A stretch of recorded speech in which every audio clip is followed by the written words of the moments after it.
आपल्यापैकी कोणाला किंवा तुमच्या घरात कोणाला जर गर्भाशय पिशवी काढायचं ऑपरेशन किंवा बीजांड काढायचं ऑपरेशन जर सुचवलं असेल तर नक्कीच तुमच्या मनात शंका, भीती किंवा संशय असणार आहे.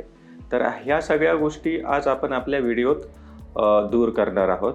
नमस्कार, मी doctor Shivaji Narwade, practising gynaecologist at Medipoint hospital. 20 वर्षापासून प्रॅक्टिस करतोय आणि खूप साऱ्या कॉम्प्लिकेटेड सर्जरीज आम्ही इथे केलेल्या आहेत. तर आता पहिलं आपण समजून घेऊ गर्भपिशवी काढण्याचं ऑपरेशन म्हणजे काय. आणि गर्भपिशवी काढण्याचं ऑपरेशन म्हणजे की जी गर्भपिशवी असते प्लस त्याच्याबरोबर आपण सर्विक्स या दोन्ही गोष्टी पण काढतो. आणि ह्यामध्ये त्याच्याबरोबर वयानुसार, आजारानुसार किंवा तुमच्या त्रासानुसार गर्भपिशवीबरोबर अंडाशय पण काढायचं, फॅलोपियन ट्यूब पण काढायच्या किंवा दुसरा काही त्रास असेल तर पूर्ण ज्याला आपण पॅन हिस्टेरेक्टॉमी म्हणतो ते करायचा. ह्या सगळ्या गोष्टीचा आपण विचार करू. तर आता हे कशासाठी गर्भाशय पिशवी काढण्याचं ऑपरेशन करण्याची गरज पडू शकते याचे आपण कारणांचा सध्या आपण विचार करू. तर याच्यात 2 प्रकारचे आजार असतात गर्भाशय पिशवीचे. एक तर बिनाईन म्हणजे की ज्याला आपण की नॉन कॅन्सरस म्हणतो आणि दुसरी गोष्ट असते की कॅन्सर. तर बिनाईन आजारांमध्ये सगळ्यात महत्त्वाचं आणि कॉमन कारण असतं की पाळीच्या वेळेस ब्लिडिंग जास्त होणे, ज्याला ॲबनॉर्मल युट्राईन ब्लिडिंग म्हणतो. मग ते रेग्युलर पाळी असते पण ब्लिडिंग जास्त होतं किंवा पाळी इर्रेग्युलर पण असते किंवा पाळी लवकर येते ज्याला पॉलिमेनोरिया म्हणतो. जर पाळीचा त्रास असेल तर आपण लगेच ऑपरेशनचा विचार करत नाही. आधी मेडिकल मॅनेजमेंट करतो, औषध किंवा गोळ्यांनी बरं होतं आहे की नाही याचा विचार करतो आणि त्यानंतर ऑपरेशन करायचं. जर कुठल्याच गोळ्यांनी फरक पडत नसेल किंवा कन्झर्वेटिव्ह मॅनेजमेंटनी फरक पडत नसेल तर आपण गर्भपिशवी काढायचा विचार करतो. पुढचं कारण म्हणजे गर्भाशयाच्या पिशवीला असणाऱ्या गाठी, ज्याला आपण फायब्रॉइड्स म्हणतो. ही बिनाईन कंडिशन आहे. मग त्याच्या साईजनुसार त्यामुळं काही त्रास आहे, म्हणजे त्याच्यामुळं ब्लिडिंगचा पण त्रास होतो, पेन पण होऊ शकतं किंवा खूप मोठं फायब्रॉइड असेल तर त्याला प्रेशर सिम्पटम्स म्हणतो, म्हणजे आपल्याला युरिनचा किंवा लघवीचा त्रास, टॉयलेटचा त्रास होऊ शकतो. हे सगळ्या गोष्टीवर आपण केव्हा करायचं, काय करायचं याचा विचार करतो. तिसरं कारण म्हणजे पेन, क्रोनिक पेल्विक पेन म्हणतो आपण. जे इन्फेक्शनमुळं जे पेन होतं की जे इन्फेक्शन असतं, एंडोमेट्रिओसिस असतं की जे पेन आपण गोळ्यांनी थांबत नाही किंवा मल्टिपल आपण गोळ्या, इंजेक्शन किंवा त्याची जी काही ट्रीटमेंट आहे त्यांनी थांबत नाही, अशा वेळेस पण आपण गर्भाशय पिशवी काढण्याचा विचार करतो. सगळ्यात महत्त्वाची गोष्ट यात आहे की गर्भाशय पिशवी काढणे हा शेवटचा पर्याय असतो. सगळ्या ट्रीटमेंट फेल झाल्यानंतरच आपण त्याचा विचार करतो, म्हणजे रुटीनली त्याचा आपण विचार करत नाही. तिसरं कारण म्हणजे की जर तुम्हाला काही कॅन्सर डिटेक्ट झाला पिशवीच्या तोंडाचा, कॉमनली तर इंडियात पिशवीच्या तोंडाचा कॅन्सर आहे, जर तो डिटेक्ट झाला किंवा गर्भाशयाच्या पिशवीचा म्हणजे एंडोमेट्रियल कॅन्सर तो डिटेक्ट झाला तर सुद्धा ऑपरेशन करण्याची गरज पडू शकते. तर आता आपण ही सर्जरी कशा प्रकारे केली जाते किंवा कशी केली जाते हे आपण बघणार आहोत. आता रूट ऑफ सर्जरी म्हणजे याच्यात 3 प्रकारे सर्जरी केली जाऊ शकते. एक तर पोटावरनं टाके घेऊन सर्जरी की ज्याला बरेच टाके पडतात, मोठं ऑपरेशन असतं.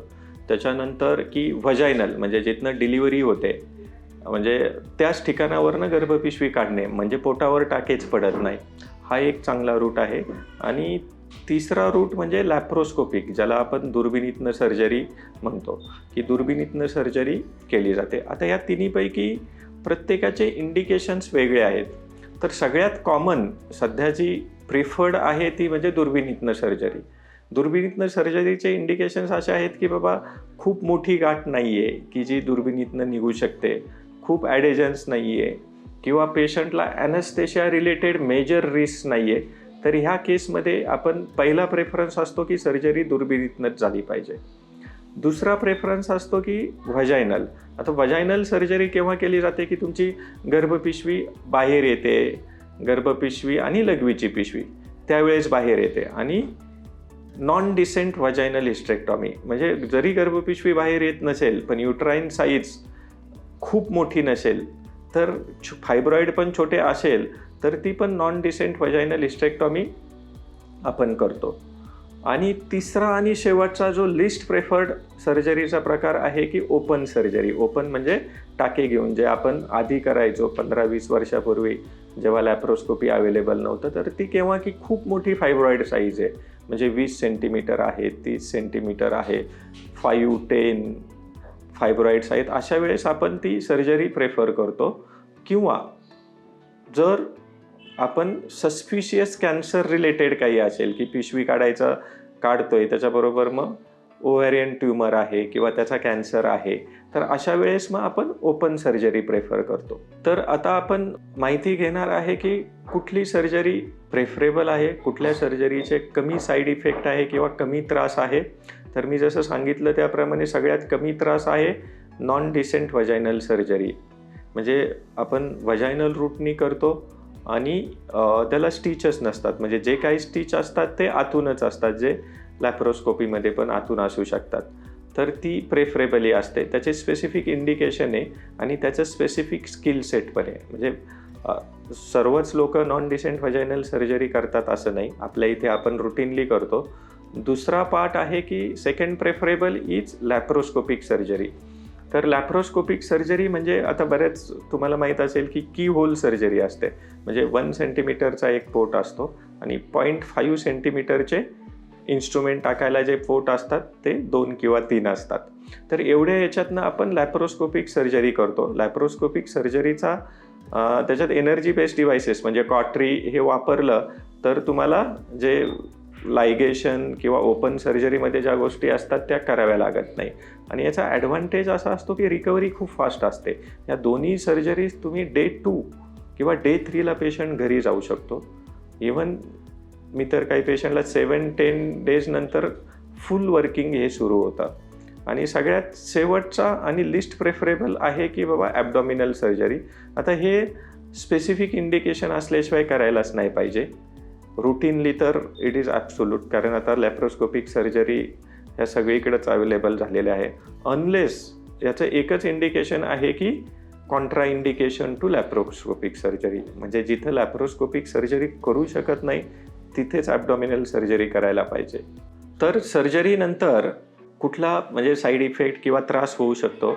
आता मिनिमल त्रास जो पेन असतो, post operative pain, post operative infection म्हणजे स्टिचचं इन्फेक्शन, आणि ह्या 2च महत्त्वाच्या गोष्टी आहेत.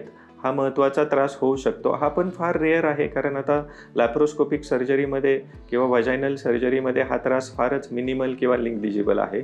मी तर मागच्या 15-20 वर्षात एकही पेशंट बघितला नाही की ज्याला इन्फेक्शन झालेलं आहे. तिसरा जो ॲबडॉमिनल हिस्टेक्टॉमी ओपन सर्जरी असते त्याला हे सगळ्या गोष्टी व्हायच्या जास्त चान्सेस असतात आणि रिकव्हरी पिरियड पण जास्त असतो. पेशंटला मे बी 8-10 दिवस पेन राहू शकतं, मॉर्बिडिटी जास्त असते. तर ह्या सर्व गोष्टी आपण इथे बघितल्या. तर आता हे पिशवी काढायचं ऑपरेशन झाल्यानंतर किंवा केल्यानंतर लॉंग टर्म काहींना शंका असते की काय त्रास होऊ शकतो. तर पहिलं तर पाळी बंद होते, त्याच्यामुळं कधी थोडं यंग एज असेल तर सायकोलॉजिकली लवकरच पाळी बंद झाली असं वाटू शकतं. सेकंडली डिपेंड्स की तुमच्या ओव्हरीज याने म्हणजे की अंडाशय काढलंय किंवा ठेवलंय. जर अंडाशय ठेवलं असेल, काढलं नसेल, तर नॉर्मली तुमचं हार्मोन प्रोडक्शन सर्व सुरू राहतं. म्हणजे की फक्त पाळी येत नाही, पण तुमचं हार्मोन प्रोडक्शन जे इस्ट्रोजन प्रोजेस्टेरॉन असतं ते सुरू राहतं.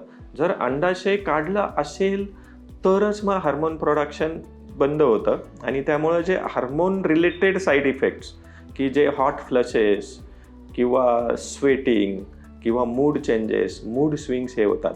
आणि लॉंग टर्ममध्ये की जर तुम्ही सप्लिमेंट्स नाही घेतले तर मग ऑस्टिओपोरोसिस जे हाडं ठिसूळ होणे म्हणतो असं होऊ शकतं. त्याच्यानंतर मग हार्मोन नसल्यामुळं तुमचं विकनेस येऊ शकतो.